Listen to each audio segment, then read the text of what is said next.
जहाँ सुबह की पहली किरण के साथ गलियों में पक्षियों की आवाज और बच्चों के हंसी मजाक की गूंज सुनाई देती थी।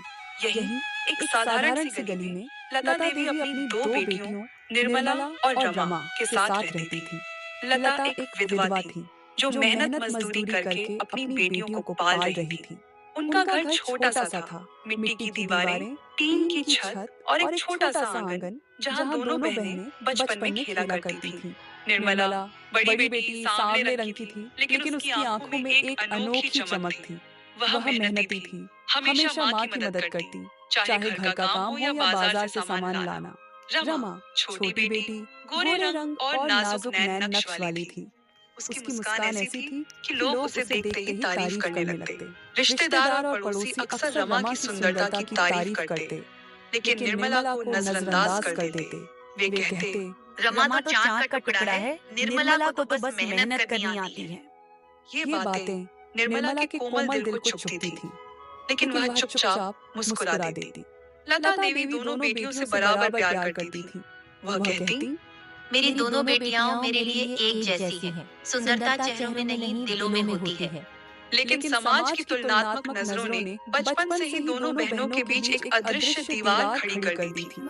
समय बीता और दोनों बहनें जवानी की दहलीज पर कदम रख चुकी थीं। रमा की सुंदरता की चर्चा पूरे शहर में थी। एक दिन मोहित नाम का एक युवक, जो शहर के सबसे अमीर परिवारों में से एक का बेटा था, रमा को देखकर वह दीवाना हो गया। मोहित का परिवार रुद्रपुर के सबसे बड़े ज्वेलर्स में से एक था। उनके पास आलीशान बंगला, नौकर चाकर और हर सुख सुविधा थी। जल्द ही रमा की शादी मोहित से धूमधाम से हो गई। शादी में सोने चांदी के गहने, डिजाइनर कपड़े और सैकड़ों मेहमान थे। रमा एक राजकुमारी की तरह सजी थी और उसका नया जीवन एक सपने जैसा लग रहा था। वहीं निर्मला की शादी सूरज नाम के एक मेहनती मजदूर से हुई। शादी सादगी से हुई। कुछ करीबी रिश्तेदार, एक छोटा सा पंडाल और निर्मला की सादगी भरी साड़ी। सूरज एक ईमानदार इंसान था जो दिन रात मेहनत करके अपने परिवार का पेट पालता था। लेकिन उसकी कमाई इतनी कम थी कि वह और निर्मला एक छोटी सी झोपड़ी में रहते थे, जहां बारिश में छत टपकती थी और गर्मियों में गर्मी से हाल बेहाल हो जाता था। निर्मला ने कभी शिकायत नहीं की, लेकिन मन ही मन वह सोचती, काश मेरी किस्मत भी रमा जैसी होती। शादी के बाद दोनों बहनों की जिंदगी बिल्कुल अलग अलग दिशाओं में चल पड़ी। रमा का नया घर एक महल की तरह था। विशाल कमरे, चमचमाती टाइल्स, एयर कंडीशनर और हर काम के लिए अलग नौकर। रमा को बस अपने कपड़े और गहने चुनने की जरूरत थी। बाकी सब कुछ नौकर चाकर संभाल लेते। वह हर हफ्ते नए डिजाइनर कपड़े पहनती, महंगी ज्वेलरी शॉप्स में घूमती और अपने दोस्तों के साथ पार्टियां करती। दूसरी ओर निर्मला की जिंदगी मेहनत और सादगी से भरी थी। सुबह उठकर वह झाड़ू पोछा करती, मिट्टी के चूल्हे पर खाना पकाती और दूर के कुएं से पानी लाती। सूरज दिन भर लकड़ी काटने का काम करता और रात को थककर घर लौटता। निर्मला अपने पति की मेहनत को देखकर उसका हौसला बढ़ाती। वह कहती, सूरज हमारी मेहनत एक दिन रंग लाएगी, बस थोड़ा और सब्र। सूरज मुस्कुराकर जवाब देता, तुम मेरे साथ हो निर्मला, यही मेरी सबसे बड़ी ताकत है। एक दिन निर्मला सब्जी लेने बाजार गई। वह एक पुरानी साड़ी पहनी थी जिसमें जगह जगह रफू किया गया था। उसी समय रमा हाथों में ढेर सारे शॉपिंग बैग लिए एक ज्वेलरी शॉप से बाहर आ रही थी, जहां उसने लाखों के गहने खरीदे थे। निर्मला ने उसे देखा और खुशी से पुकारा, रमा, अरे तू यहाँ? रमा ने मुड़कर देखा और एक ठंडी मुस्कान दी। हाँ दीदी, बस कुछ गहने खरीदने आई थी। तुम यहाँ क्या कर रही हो? उसकी नजर निर्मला की साड़ी और थैले पर पड़ी, जिसमें कुछ सस्ती सब्जियां थीं। बस सब्जी लेने आई थी। निर्मला ने सादगी से कहा। रमा ने हल्का सा हंसते हुए कहा, अरे दीदी, मेरे घर में तो सब काम नौकर करते हैं। खाना बनाने के लिए शेफ, कपड़े धोने के लिए मशीन और बगीचे के लिए 2 माली। तुम्हें भी कुछ नौकर रख लेना चाहिए। निर्मला ने मुस्कुराकर कहा, रमा, तुम्हारी किस्मत अच्छी है। हमारे पास जो है उसी में खुश है। रमा ने तुरंत कहा, अच्छा दीदी, अगले हफ्ते मेरी शादी की पहली सालगिरह है। ग्रैंड पार्टी रखी है। मैं खुद तुम्हें निमंत्रण कार्ड देने तुम्हारे घर आऊंगी। तुम जरूर आना। निर्मला ने हामी भरी और मन ही मन सोचा, शायद रमा अब भी मुझे अपनी बहन मानती है। कुछ दिन बाद रमा अपनी लग्जरी कार में सवार होकर निर्मला के घर आई। वह डिजाइनर साड़ी, चमकते गहने और हाई हील्स में थी। निर्मला ने उसे देखा तो खुशी से गले लगाने दौड़ी, लेकिन रमा ने हल्का सा पीछे हटते हुए कहा, दीदी जरा ध्यान से, मेरी साड़ी गंदी हो जाएगी। निर्मला ने हंसकर बात टाल दी और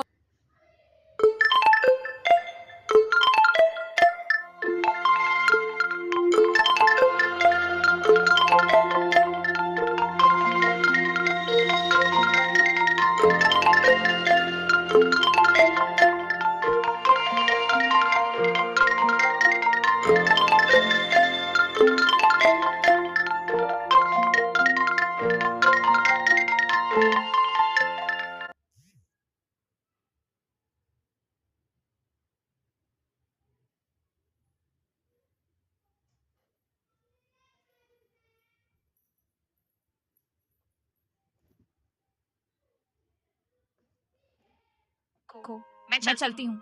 यह कहकर उसने कार्ड निर्मला के हाथ में थमाया और वापस चली गई। निर्मला की आंखें नम हो गईं। उसने कार्ड को एक कोने में रख दिया और सोचा, क्या मेरी बहन अब मुझे अपनी बराबरी के लायक नहीं समझती? रमा की सालगिरह की पार्टी का दिन आया। निर्मला ने अपनी सबसे अच्छी साड़ी पहनी। हालांकि वह पुरानी थी, लेकिन उसने उसे बड़े प्यार से संभाल रखा था। वह रमा के आलीशान बंगले पहुंची, जहां कारों की कतार और मेहमानों की भीड़ थी। हर तरफ चमक दमक थी, लाइट्स, फूलों की सजावट और महंगे परफ्यूम की खुशबू। जैसे ही निर्मला अंदर दाखिल हुई, कुछ मेहमानों ने उसकी सादगी भरी साड़ी और साधारण चप्पल देखकर मुंह बनाया। एक औरत बोली, ये कौन भिखारी सी आ गई? इसे किसने बुलाया? रमा की सास ने तंज कसते हुए कहा, अरे ये तो रमा की बीवी है। पता नहीं रमा ने इसे क्यों बुला लिया। पूरी पार्टी की बेइज्जती कर दी। निर्मला चुपचाप खड़ी रही, लेकिन उसका दिल टूट रहा था। तभी रमा आई और उसे देखकर भड़क गई। दीदी, तुम्हें इतनी भी अक्ल नहीं कि इतनी बड़ी पार्टी में अच्छे कपड़े पहनकर आना चाहिए। ये पुरानी साड़ी पहनकर मेरी इज्जत मिट्टी में मिला दी। जाओ नीचे सर्वेंट रूम में बैठो, मैं वहाँ खाना भिजवा दूंगी। निर्मला की आंखों से आंसू छलक पड़े। वह बिना कुछ बोले घर लौट आई। रात भर वह रोती रही और सूरज को सारी बात बताई। सूरज ने उसे गले लगाकर कहा, निर्मला, ये लोग सिर्फ पैसे की इज्जत करते हैं, हमें उनकी परवाह नहीं करनी। तुम में इतनी ताकत है कि तुम दुनिया को दिखा सकती हो कि असली इज्जत मेहनत से कमाई जाती है। सूरज की बातें निर्मला के दिल में उतर गईं। अगले दिन उसने ठान लिया कि वह अपनी जिंदगी बदलेगी। उसने नौकरी की तलाश शुरू की और जल्द ही एक छोटी सी दर्जी की दुकान पर काम मिल गया। वह दिन में सिलाई करती और रात को घर लौटकर पुराने कपड़ों से नए डिजाइन बनाती। उसकी सिलाई में एक अनोखा जादू था। हर सूट में उसकी मेहनत और लगन झलकती थी। कुछ महीनों बाद उसने अपनी कमाई से एक पुरानी सिलाई मशीन खरीदी। अब वह रात को घर पर भी काम करती। सूरज उसका हौसला बढ़ाता और कभी-कभी बाजार जाकर उसके सिले हुए कपड़े दुकानदारों को दिखाता। शुरू में कई दुकानदारों ने मना कर दिया, लेकिन निर्मला हार नहीं मानी। एक रविवार निर्मला और सूरज अपने सिले हुए सूट लेकर बाजार गए। निर्मला ने अपने डिजाइनों को बड़े प्यार से सजाया था। हर सूट में नई डिजाइन, रंगों का मेल और सादगी भरी खूबसूरती। लेकिन दिन भर घूमने के बाद भी कोई दुकानदार तैयार नहीं हुआ। निराश होकर वे घर लौट रहे थे, तभी एक दुकानदार ने उन्हें रोका। बहन जी, मेरे सप्लायर ने मुझे धोखा दे दिया। आपके पास जो सूट हैं दिखाइए। निर्मला ने अपने सूट दिखाए। दुकानदार ने सारे सूट खरीद ली और 15,000 रुपये दिए। निर्मला और सूरज की खुशी का ठिकाना नहीं था। यह उनकी पहली बड़ी कमाई थी। उस रात दोनों ने एक दूसरे को गले लगाया और सपने देखे कि एक दिन उनका अपना बड़ा बिजनेस होगा। निर्मला की मेहनत रंग लाने लगी। उसके डिजाइन बाजार में छाने लगे। एक दुकानदार ने 200 सूट का ऑर्डर दिया और 1 लाख रुपए एडवांस में दिए। निर्मला ने अपनी गली की कुछ औरतों को काम पर रखा और एक छोटा सा वर्कशॉप शुरू किया। वह दिन रात मेहनत करती, नए डिजाइन बनाती, कपड़े चुनती और क्वालिटी का ध्यान रखती। 1 साल बाद निर्मला की कंपनी में 200 लोग काम करने लगे। उसका टर्नओवर 100 करोड़ तक पहुंच गया। रुद्रपुर में अब लोग रमा की सुंदरता की नहीं, निर्मला की मेहनत और जज्बे की बात करते थे। एक दिन एक मशहूर न्यूज चैनल ने निर्मला का इंटरव्यू लिया। स्टूडियो में बैठकर उसने अपनी कहानी सुनाई। रिपोर्टर ने पूछा, निर्मला जी, आपने इतना बड़ा बिजनेस इतने कम समय में कैसे खड़ा किया? निर्मला ने मुस्कुराते हुए कहा, इसका श्रेय मेरी छोटी बहन रमा को जाता है। उसने मेरी गरीबी का मजाक उड़ाया, मुझे एहसास दिलाया कि इस दुनिया में पैसे के बिना कोई इज्जत नहीं करता। उसी अपमान ने मुझे मेहनत करने की प्रेरणा दी और मेरे पति सूरज ने हर कदम पर मेरा साथ दिया। इंटरव्यू में उसने अपनी गली की औरतों का भी जिक्र किया। मेरी कामयाबी में उन सभी का हाथ है जो मेरे साथ मेहनत करते हैं।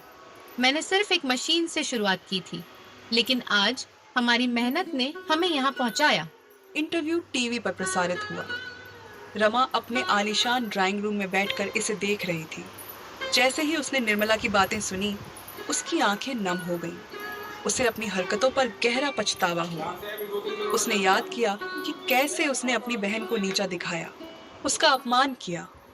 आज वही निर्मला शहर की सबसे कामयाब बिजनेस वुमन बन चुकी थी और उसमें जरा भी घमंड नहीं था।